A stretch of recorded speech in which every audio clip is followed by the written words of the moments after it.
It's going to be the perfect wedding venue, don't you think? My sister Amanda's voice echoed through the marble foyer of my newly built villa. I stood frozen, keys still in my hand, staring at her and the wedding planner, who were discussing flower arrangements in my home, the day before my housewarming party. My name is Olivia Barrett, and at 35, I had finally built my dream home, a luxury villa overlooking the city's most exclusive neighborhood. After 15 years of working my way up in real estate development, living in tiny apartments, and saving every penny, I had created something magnificent. Every detail, from the curved staircase to the infinity pool, had been personally overseen by me. This was supposed to be my moment. Amanda, what are you doing here? I managed to keep my voice steady, though my hands were shaking. The housewarming isn't until tomorrow. She turned to me with that familiar condescending smile, the one she perfected since childhood. Olive, didn't Mom and Dad tell you? They're giving me the villa as my wedding gift. It's perfect for starting a family, don't you think? The room started spinning. What are you talking about? This is my house. I built it. Well, technically, Amanda drawled, Dad helped with the permits and some connections, so really, it's a family project. And since I'm getting married next month, they decided I needed it more than you do. You're still single after all. Before I could respond, my parents walked in through the oaken door. My mother was already directing the wedding planner on where to put the altar, while my father avoided my gaze. Mom, Dad, what is this? I demanded. Sweetheart, my mother started, using her placating tone that always preceded bad news. We thought it would be best this way. Amanda and James need somewhere to start their life together, and you're always so busy with work. You barely need more than your apartment. I couldn't believe what I was hearing. I blew out this house. Every penny came from my savings. I designed it. I worked with the contractors. Now, Olivia, my father finally spoke, his voice firm, don't be selfish. Your sister is getting married. This is about family. Family. The word hit me like a slap. For years, I'd watched as Amanda got everything she wanted. The best schools, the fanciest cars, the most expensive weddings. Yes, this was her second. Meanwhile, I worked hard, stayed focused, and built my career from nothing. And now they expected me to hand over my dream home just because she wanted it. Get out, I said quietly. Don't be dramatic, Amanda sighed. The wedding's in 4 weeks. We need to start decorating. I pulled out my phone and dialed a number I knew by heart. Hello, Marcus? Yes, it's Olivia Barrett. I need you to send over all the construction receipts, contracts, and payment records for the villa project. Everything. Yes, right now. My father's face darkened. Olivia, what are you doing? Protecting what's mine, I replied, my voice ice cold. You see, unlike Amanda's first wedding venue that you paid for, or her failed business that you funded, or her luxury car that you bought, I pay for every brick, every tile, every fixture in this house. And I have proof. Amanda's smug smile faltered slightly. Daddy, tell her to stop being difficult. My phone pinged with incoming emails. Here we go, I said, opening the files. Full payment records, all from my personal accounts. Construction contracts, all in my name. Property deed, also in my name. And look, dated video logs of every site meeting I had with the contractors. Would you like to see yourself not being there for any of them, Amanda? The wedding planner, sensing the tension, quietly excused herself. My mother started to say something, but I held up my hand. I spent my entire life watching you give Amanda everything while I worked for scraps of approval. But this is too far. This house is mine. I earned it, and if any of you try to take it from me, I'll show everyone exactly how I built it alone. You ungrateful child, my mother gasped. After everything we've done for you. Done for me? I laughed bitterly. Let's talk about what you've done for me. When I got into business school, you said you couldn't help with tuition because you were paying for Amanda's third gap year in Europe. When I started my first job, you told everyone it was just a phase until I found a husband. When I made junior partner, you missed the celebration because Amanda needed help picking out yak decor. My father stepped forward, his face red. Now listen here. No, you listen, I cut him off. Those permits you claim you helped with, I have the paperwork showing I obtained them through proper channels. Those connections you mentioned, every contractor was hired through my company, with documented bids. I made sure everything was by the book because I knew, somehow, you tried to take credit for my success. Amanda's face had lost its superior expression, replaced by something closer to panic. But Dad promised. Dad had nothing to promise, I said firmly. This property is legally mine. I have security cameras being installed tomorrow. You have exactly 2 minutes to leave before I call the police and report you for trespassing. My mother burst into tears, her usual tactic when things didn't go her way. My father looked like he might explode. But Amanda, dear Amanda, tried one last time. You can't do this to me, she whined. What about my perfect wedding? What about my guests? What will people say? I walked to the door and held it open. They'll say you tried to steal your sister's house and failed. 1 minute left. They filed out, my mother still sobbing, my father silent, and Amanda shooting me a look of pure venom. As they reached their cars, I called out, "Oh, and Amanda, consider this karma for trying to steal my college boyfriend too. At least this time you failed." The door closed with a satisfying click, and I leaned against it, finally letting out the breath I'd been holding. My hands were shaking as I pulled out my phone again. Marcus? Yes, I need one more thing. How quickly can we get the locks changed? That evening, as I sat in my new kitchen, the texts started rolling in. Flying monkeys, right on schedule. From Mom, how could you do this to your sister? Her wedding is ruined. From Dad, we raised you better than this. From various relatives, family should come first. Why are you being so selfish? Just let her have her perfect day. I ignored them all and opened my laptop instead. Years of working in real estate had taught me to document everything, and now that instinct was paying off. I had spreadsheets tracking every payment, videos of every construction meeting, and most importantly, a paper trail proving that my parents had no financial involvement whatsoever. My phone rang. Amanda again. Against my better judgment, I answered. What part of no was unclear? You think you're so clever, she hissed. But you're just jealous. Jealous that I'm getting married again while you're still alone. Jealous that Mom and Dad love me more. Jealous. I cut her off with a laugh. Amanda, I'm not jealous. I'm successful. I built this house with my own money, run my own company, and don't need Mommy and Daddy's approval to validate my existence. But please tell me more about how I should be jealous of your second marriage to a man you met 3 months ago. She gasped. How dare you? James and I are in love. Just like you and Richard were in love before you cheated on him with his best friend? Or wait, was that your first fiancé, Tom? You bitter, lonely. Goodbye, Amanda. Don't forget to return the wedding planner's deposit.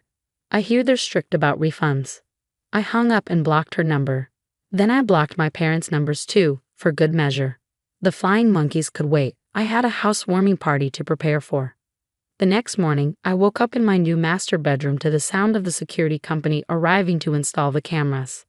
As I watched them work, my phone buzzed with an email from Marcus, my lawyer.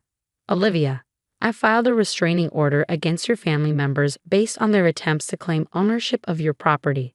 Also, I took the liberty of sending them formal documentation of your sole ownership, including payment records and contracts. They won't have a legal leg to stand on if they try anything. Best, Marcus. I smiled, feeling more secure already. But I knew my family, they wouldn't give up easily. Amanda had always gotten what she wanted, one way or another, and my parents had enabled her entitlement for years. The security company finished their installation by noon, just as the caterers arrived to set up for the housewarming. I had invited colleagues, friends, and clients, people who had watched me work for this, who knew exactly whose success they were celebrating. As I got dressed for the party, I caught my reflection in the massive bathroom mirror. I looked different, stronger somehow. For years, I had tried to maintain peace in the family by giving in to Amanda's demands, by accepting my parents' favoritism. But standing up to them, protecting what was mine, it felt like finally becoming who I was meant to be. The doorbell rang at 6 p.m. sharp, right on schedule. But instead of my first party guests, I found Amanda standing there in tears, James hovering uncertainly behind her. Please, she sobbed, you have to help me. Everyone's already been invited. I'll be humiliated if we have to change venues now. I'll let you be my maid of honor. I almost laughed at the absurdity of her offer, as if being in her wedding party was some great honor I should be grateful for. Amanda, I said calmly, you have 5 seconds to leave my property before the cameras record you trespassing. Again. But. 4. You can't. 3. James tugged at her arm. Babe, let's go. We'll figure something else out. 2. They retreated to their car just as my first real guests arrived, my closest friend, Sarah, who had watched me sketch the initial designs for this house years ago on a coffee shop napkin. Was that Amanda I just saw? She asked, raising an eyebrow. Just another attempted theft, I shrugged. But this time, I was prepared. The party was everything I had dreamed of. My home filled with people who genuinely celebrated my success, who knew the work I put in to get here. As I gave tours of the house, I shared stories about the construction process, the design choices, the countless hours spent making every detail perfect. Around midnight, as the last guests were leaving, Sarah pulled me aside. Your mom called me earlier, she said. Tried to guilt me into talking sense into you. Said you were breaking up the family. I took a sip of champagne. And what did you tell her? I told her that she and Amanda broke up the family years ago by treating you like an ATM with legs. Then I blocked her number. I hugged her tightly. This is my family now, I said. The people who actually care about me. That night, after everyone had gone home, I walked through my villa alone. My heels clicked on the marble floors I had selected. My hands traced the custom woodwork I had commissioned. My eyes took in the city lights through the windows I had positioned just so. My phone buzzed one last time, an email from my father. Your mother is devastated. Amanda's wedding is in shambles. If you ever want to be part of this family again, he'll apologize and make this right. I hit reply. I am part of a family, one that respects me, celebrates my success, and doesn't try to steal what I've earned. If you ever want to be part of that family, you'll need to apologize and make this right. But I won't hold my breath. Olivia. I turned off my phone, poured myself one last glass of champagne, and walked out onto my terrace. The city sparkled below, and for the first time in years, I felt truly at home. This was my house, my success, my life, and no one could take that from me again. But something told me this wasn't over. Amanda had never taken no for an answer, and my parents had never stopped enabling her. The question was, what would they try next? 3 days after my housewarming party, I received an unexpected visit at my office. Sarah, my assistant, buzzed through on the intercom. Olivia, your sister's fiancé James is here. He says it's urgent. I considered turning him away, but curiosity got the better of me. Send him in. James entered, looking uncomfortable in his expensive suit, probably another gift from my parents. He clutched a folder like a shield in front of him. Olivia, I know I'm the last person you want to see, but there's something you need to know, he said, placing the folder on my desk. Amanda's been lying to everyone, including me. I opened the folder and felt my blood run cold. Inside were bank statements, loan applications, and credit card bills, all showing massive debt. Amanda had apparently been living far beyond her means, using my parents' names and credit to fund her lifestyle. She told me your parents were wealthy real estate developers, James continued, his voice tight. Said this house was just one of many properties they owned. I had no idea it was yours, built with your own money, when I confronted her about it. Let me guess. I interrupted. She threw a tantrum and blamed everyone else. He nodded. She's been pressuring me to sign a prenup that would give her full rights to any property we live in. Now I understand why. I leaned back in my chair, the pieces clicking into place. She wanted to marry you quickly, move into my house, and then make sure you couldn't claim it in a divorce, just like she did with her first husband's beach house. There's more, James said, pulling out his phone. She's been telling people she's the one who designed the villa, that she hired the contractors. She's even taking potential clients on tours, claiming she's starting a luxury real estate business. He showed me social media posts, dozens of them. Amanda posing in my house and my office, claiming my work as her own. The latest post made my stomach turn. So excited to announce my new venture in luxury property development. First project, my dream villa, designed and built by me. I'm sorry, James said quietly. I've called off the engagement, but you should know, she and your parents are planning something. I overheard them talking about proving family investment in the property. I pulled out my own folder, the one containing every document, receipt, and contract related to the villa. Let them try. I've got 15 years of records showing exactly where every penny came from. After James left, I called Marcus immediately. Within an hour, he drafted cease and desist letters regarding Amanda's false claims about the property. We need to move fast, he advised. If she's showing the house to potential clients, she could be committing fraud. That evening, as I drove home, I noticed an unusual number of cars parked along my street. As I approached my gate, I saw lights on in my house. Lights I definitely hadn't left on. The security camera feed on my phone showed what I dreaded. Amanda was hosting another tour of my property, but this time she had really overstepped. Through the cameras, I could hear her pitch to the group of well-dressed visitors. As you can see, this is the kind of luxury property my company specializes in, she was saying. We're currently accepting investors for our next development project. I called the police. The scene that unfolded was both satisfying and sad. Amanda, dressed in what I recognized as a knockoff of my favorite business suit, being escorted out while trying to maintain her dignity. The potential investors discovering they'd been misled. My parents, who had apparently been waiting nearby, rushing in to defend her. She's just ambitious, my mother cried to the officers. She's trying to follow in her sister's footsteps. By committing fraud? I asked, walking up my own driveway. By breaking and entering, by trying to scam innocent people. My father turned to me, his face red with anger. This is your fault. If you had just given her the house like we asked, she wouldn't have had to resort to this. I looked at him incredulously. Resort to this?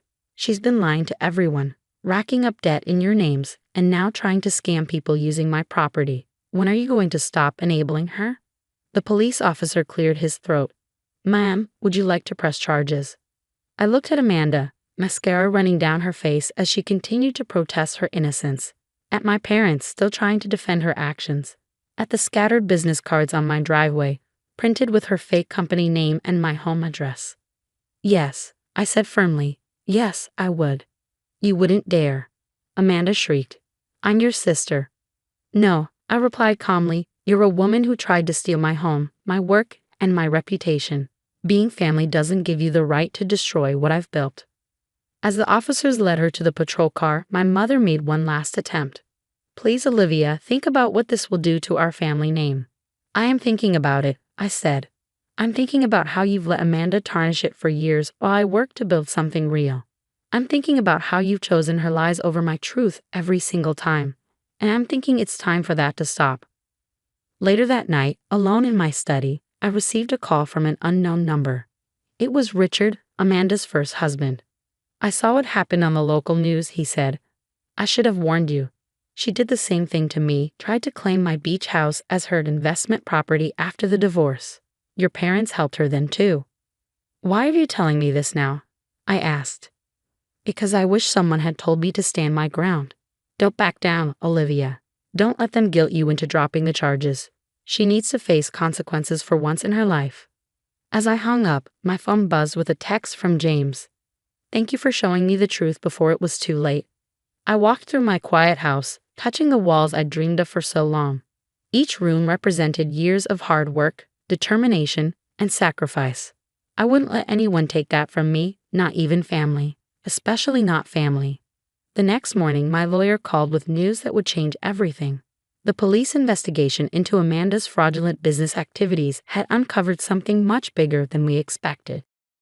Your sister hasn't just been impersonating you, Detective Morris said, spreading documents across my kitchen island. She's been running a full-scale property investment scam using your reputation and credentials. I stared at the evidence before me, fake business cards with my license numbers, doctored photos of my previous development projects, and bank statements showing hundreds of thousands in investment deposits from unsuspecting victims. How long? I asked, my voice barely steady. At least 8 months. She's been collecting down payments for luxury properties she claimed were upcoming projects, all using your professional history as credibility.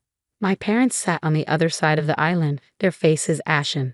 They'd been called in for questioning, and the detective had insisted I be present. Now I understood why. Mr. and Mrs. Barrett, Detective Morris continued, your signatures appear on several of these investment documents. Care to explain? My father's hands trembled as he adjusted his glasses. We thought we were helping her start a legitimate business. She said Olivia had agreed to mentor her. By forging my credentials? I interrupted. By stealing my project portfolio. We didn't know. My mother protested weakly. She said you two had worked everything out after that little disagreement about the house. I laughed bitterly. That little disagreement was her trying to steal my home. And you believed I'd just forgive and forget. Detective Morris cleared his throat. There's more. Ms. Barrett, Olivia, your sister has been using your social security number and business credentials to secure loans. Significant loans. My heart stopped. How much?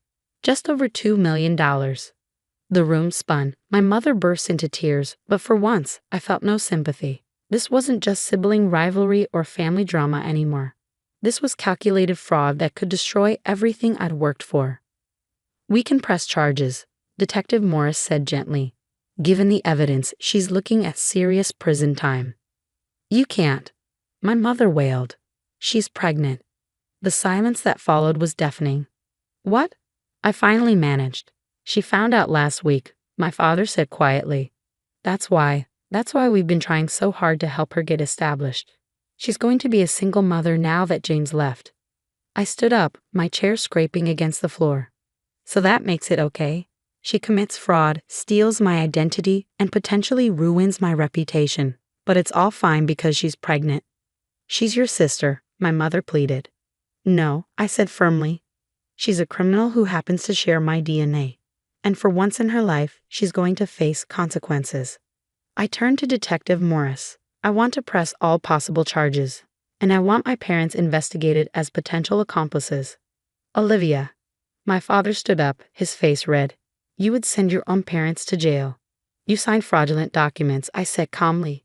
You helped her scam innocent people. If you're innocent, the investigation will prove it. If not, well, maybe it's time you face consequences too. After they left with Detective Morris, I sat alone in my kitchen, the magnitude of everything hitting me at once. My phone buzzed. A text from Sarah. Just heard. You okay? I stared at the message for a long moment before replying. No, but I will be. The next morning, my lawyer Marcus called with an update that made my blood run cold. The banks were freezing my business accounts pending investigation. It's temporary, he assured me. We have documentation proving the fraud, but Amanda's actions have triggered automatic fraud protocols. We need to act fast to protect your assets and reputation. I spent the next 3 days in endless meetings with banks, investigators, and my company's board. Amanda's scam had been more sophisticated than anyone realized. She hadn't just stolen my identity. She created an entire fake business history intertwined with my real one. The good news, Marcus said during our latest meeting, is that we can prove every legitimate project was yours. The bad news? Unraveling all this is going to take time. Time. The one thing I couldn't afford to lose. I had real projects in development, real clients counting on me. Then came the letter from my mother. Dearest Olivia, Amanda tried to end things last night. She's in the hospital now. The baby is fine, but the doctors say the stress is dangerous for both of them. Please, if you ever loved your sister, drop the charges. We can find another way. Mom. I read the letter 3 times before calling the hospital. As I suspected, there had been no suicide attempt, just another manipulation tactic. That evening, as I sat on my terrace watching the sunset, I made a decision. I'd spent my entire life trying to prove myself while Amanda took shortcuts and blamed others for her failures. Not anymore. I called Detective Morris.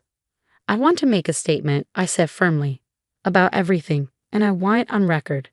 It was time to tell the whole truth, no matter who it hurt. 6 months later, I sat in the courtroom as the judge delivered Amanda's sentence, 10 years for fraud, identity theft, and financial crimes. My parents, who had taken a plea deal for their role as accomplices, received probation and hefty fines. Amanda didn't look at me once during the sentencing. Her baby bump was visible now, though the prison jumpsuit did its best to hide it. My mother's tears echoed through the courtroom, but they no longer moved me. I'd grown immune to their emotional manipulation. Outside the courthouse, reporters waited with cameras and microphones. Ms. Barrett, how do you feel about your sister's sentence? I faced them calmly, my voice steady. This isn't about family drama. This is about fraud, theft, and accountability. My sister didn't just steal my identity. She stole from innocent people who trusted her with their investments.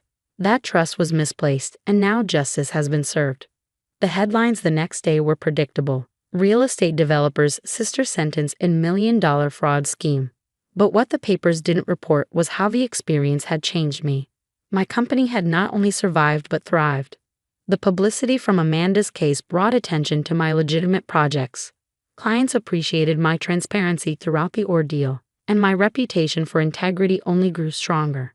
The villa, my beautiful home that had started it all, became a symbol of resilience. I hosted charity events there, supporting organizations that helped victims of financial fraud. The irony wasn't lost on me. One evening, as I sat by my infinity pool watching the sunset, my phone rang. It was my father. "Olivia," his voice was hesitant, "your mother and we've been doing a lot of thinking. The counseling from our probation program. It's opened our eyes." I remained silent, letting him continue. "We failed you, not just with Amanda's crimes, but your whole life. We enabled her, dismissed your achievements, and never gave you the recognition you deserved. I know it's too late, but I'm sorry." I watched the sky turn pink and orange over the city. "You're right, Dad. It is too late for things to go back to how they were. But maybe we can build something new, something based on truth this time." "I'd like that," he said quietly. After we hung up, I walked through my home, running my fingers along the walls I fought so hard to protect. Each room held memories now, not just of the battle to keep it, but of the strength I'd found in standing up for myself. Later that evening, Sarah came over with wine and takeout, our Friday tradition now. "Heard about the sentencing," she said, settling onto my terrace sofa. "You okay?" I smiled, really smiled. "You know what? I am. For the first time in my life, I'm not carrying the weight of their expectations or guilt. I'm just me." "To just you," she raised her glass. "The most baddest property developer in the city." We laughed, and I felt lighter than I had in years. The next morning, I received a letter from Amanda's prison. "Olivia, I'm having a girl. The doctor says she'll be here in 2 months. I don't expect forgiveness, but I want you to know I'm getting help. Real help. Maybe one day I'll understand why I did what I did. I won't ask you to be in her life. I haven't earned that, but I hope someday she grows up to be strong like her aunt. Amanda." I folded the letter and placed it in my desk drawer. Time would tell if Amanda's change was genuine. For now, I had a new luxury development project to focus on. Life had taught me an invaluable lesson. Sometimes the family you're born into tries to tear you down, but that doesn't mean you can't rise stronger.